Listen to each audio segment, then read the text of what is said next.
Ak si chceme rezervovať knihu, musíme byť prihlásení. Do katalógového vyhľadávača napíšeme názov titulu, prípadne autora.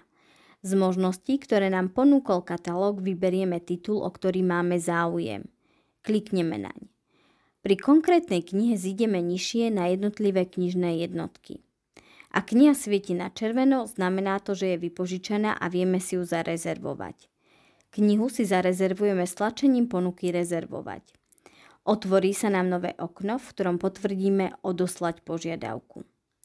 Po odoslaní požiadavky nás katalóg presmeruje na podrobnosti o rezervovanej knihe, kde si vieme overiť úspešnosť rezervácie.